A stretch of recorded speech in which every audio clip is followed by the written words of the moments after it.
देश में नागरिकता संशोधन कानून यानी सीएए लागू हो चुका है। इसे लेकर तमाम तरह की बातें हो रही है। केंद्र सरकार की तरफ से कहा गया है कि इस कानून के जरिए किसी भी नागरिकता नहीं जाएगी, बल्कि यह दूसरे देशों से आए शरणार्थियों को नागरिकता देने के लिए लाया गया है। हालांकि इसके बाद भी लोगों के मन में आशंकाएं हैं। ऐसा ही कुछ केरल के कोच्चि शहर में रहने वाले मुसलमानों के भीतर भी देखने को मिला।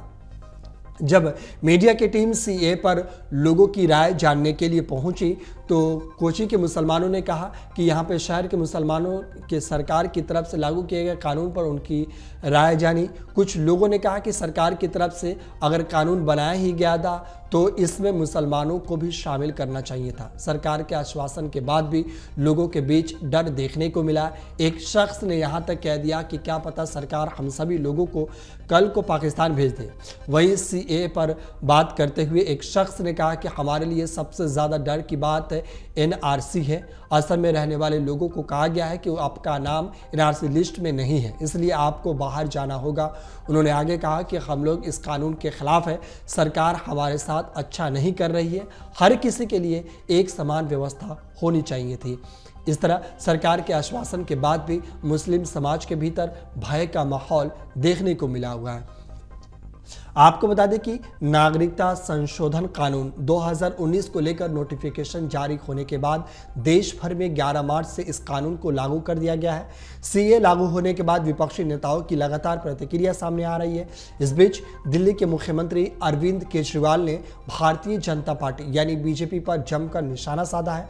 उन्होंने कहा कि बीजेपी दुनिया की अकेली ऐसी पार्टी है जो पड़ोसी देशों के गरीबों को अपना वोट बैंक बनाने के लिए गंदी राजनीति कर रही है। वहीं उन्होंने अपने आधिकारिक एक्स हैंडल से पोस्ट किया, 10 साल देश पर राज करने के बाद एन चुनाव के पहले मोदी सरकार सीए लेकर आई है। एन वक्त पर जब गरीब और मध्यम वर्ग महंगाई से करा रहा है और बेरोजगार युवा रोजगार के लिए दर दर की ठोकरें खा रहा है, उन असली मुद्दों का समाधान करने की बजाय ये लोग सीए लेकर आए हैं।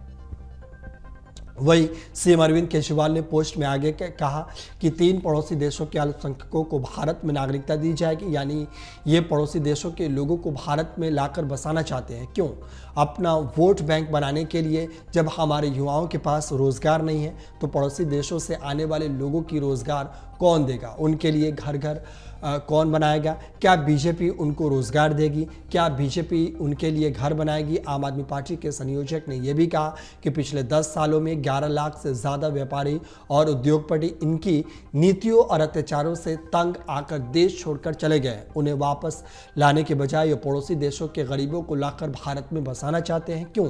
सिर्फ अपना वोट बैंक बनाने के लिए। इस तरीके से सीएए पर अरविंद केजरीवाल ने केंद्र की मोदी सरकार पर जमकर निशाना साधा है और उन्होंने कई तरह के सवाल उठाए हैं। अगर आप ये वीडियो YouTube पर देख रहे हैं तो हमारे चैनल को सब्सक्राइब करें और बेल आइकन को दबाना ना भूलें। अगर आप Facebook पर ये वीडियो देख रहे हैं तो हमारे पेज को लाइक करें।